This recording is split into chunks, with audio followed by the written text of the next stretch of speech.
This river looks too violent to hold anything of value. It crashes through sheer rock walls, squeezes into a canyon so tight the sun barely reaches the water, and tears downstream with a force that feels more destructive than productive. But hidden inside that chaos is something almost no one would expect, one of the richest concentrations of gold ever found on Earth.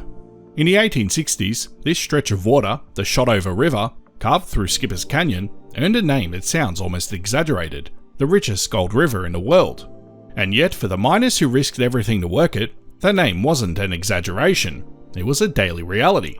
Men were pulling ounces of gold from river gravels using nothing more than pans, sluice boxes, and sheer persistence.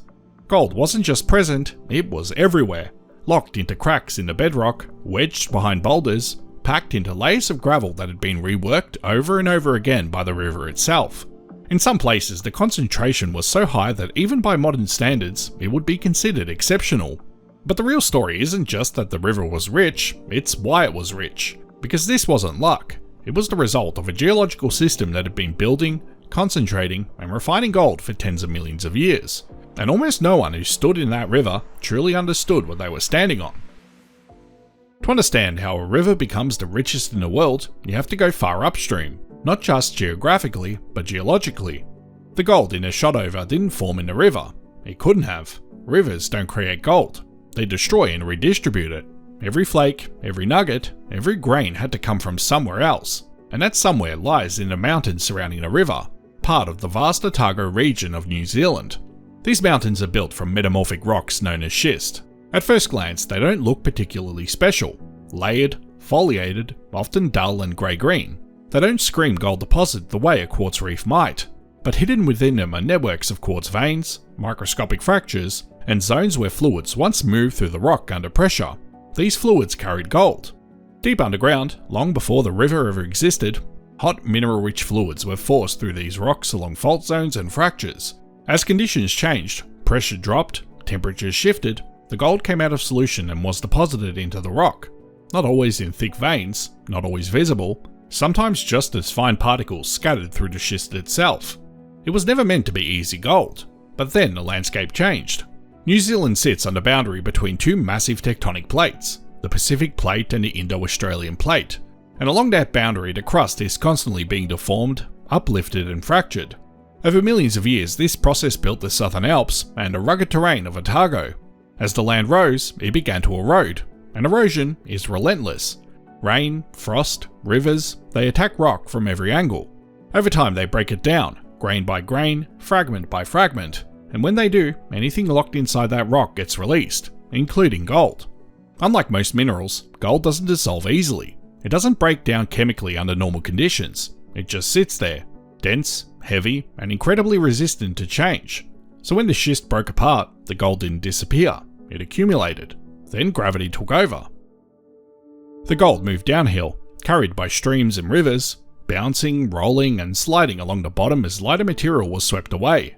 And eventually, it all ended up in places like the Shotover River. But here's where things get interesting, because not all rivers become rich in gold. In fact, most don't. Something very specific has to happen. The Shotover River doesn't flow gently across a wide plain. It cuts through a narrow, confined canyon, a place where water is forced through tight bends and steep gradients. This changes everything about how the river behaves. When water speeds up, it gains energy, and with that energy, it can carry larger and heavier material. But when it slows down, even slightly, it suddenly loses that carrying capacity. And when that happens, the heaviest material drops out first. Gold is one of the heaviest naturally occurring elements, around 19 times denser than water. That means it doesn't take much of a slowdown for gold to fall out of suspension and settle. In the Shotover, those slowdowns happen constantly. Behind boulders, inside cracks in the bedrock, along the inside of river bends, anywhere the flow loses just a fraction of its energy, gold begins to accumulate. And over time, those accumulations grow. But the Shotover had another advantage, one that made it truly exceptional. It kept reworking its own deposits. Rivers don't just deposit material, they also erode it, especially rivers as aggressive as the Shotover. During floods, the river rises dramatically, water volume increases, flow velocity spikes. Entire sections of gravel are ripped up and redistributed downstream. Old deposits are broken apart. Gold that was once locked in place gets moved again. And every time that happens, the gold becomes more concentrated. Lighter materials carried further downstream. Gold, being so dense, tends to stay behind, settling again and again into the same types of traps. This process can repeat countless times over thousands of years. Each cycle acts like a natural refining process. Lower grade material gets stripped away, higher grade concentrations are left behind, and eventually you end up with something extraordinary. A river where gold isn't just present, it's concentrated to the point where even basic tools can recover it in significant quantities. By the time miners arrived in the 1860s, the Shotover River had already done most of the work. They weren't discovering gold, they were discovering the end result of a long geological process that had been concentrating that gold for millions of years. But extracting it was anything but easy. The canyon walls are steep, almost vertical in places. Access is limited. Even today, the road into Skipper's Canyon is considered one of the most dangerous in the country. Back then, it was worse. Miners built tracks along cliff faces, suspended themselves above the river, diverted water through tunnels just to expose sections of the riverbed. Entire operations were constructed in places that seem almost impossible to reach, and all of it came with risk. Floods could arrive suddenly, sweeping away equipment and people. Landslides were common. The terrain itself was unstable, but the gold was worth it, because in some parts of the river, the returns were staggering. Over time, more advanced methods were introduced. Sluicing operations expanded. Hydraulic mining was attempted. Later, dredgers moved into other parts of Otago, processing vast quantities of sediment. And yet, despite all this effort, a significant amount of gold was never recovered. Not because it wasn't there, but because it was too difficult to reach, too fine to capture with the technology of the time, or simply overlooked in the chaos of the rush. Even today, prospectors still work parts of the Shotover and surrounding rivers, recovering gold from deposits that have already been mined more than a century ago.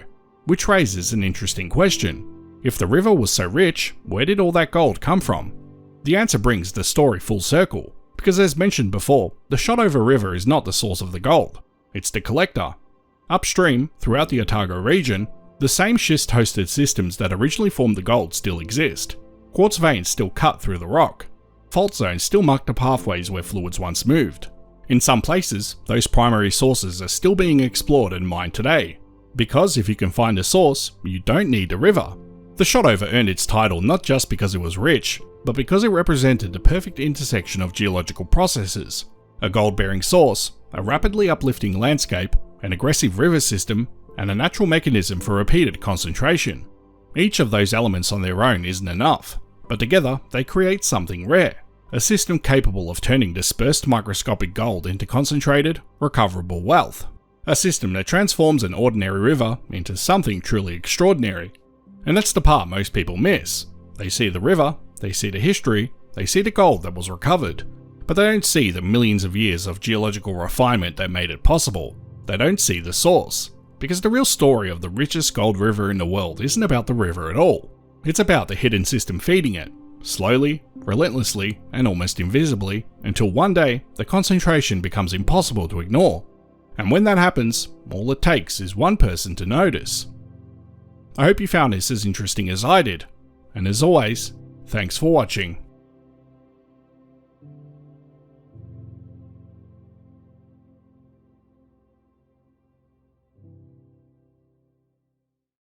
Before I end this video, I'd like to give a big shout out to my Patreon and YouTube members.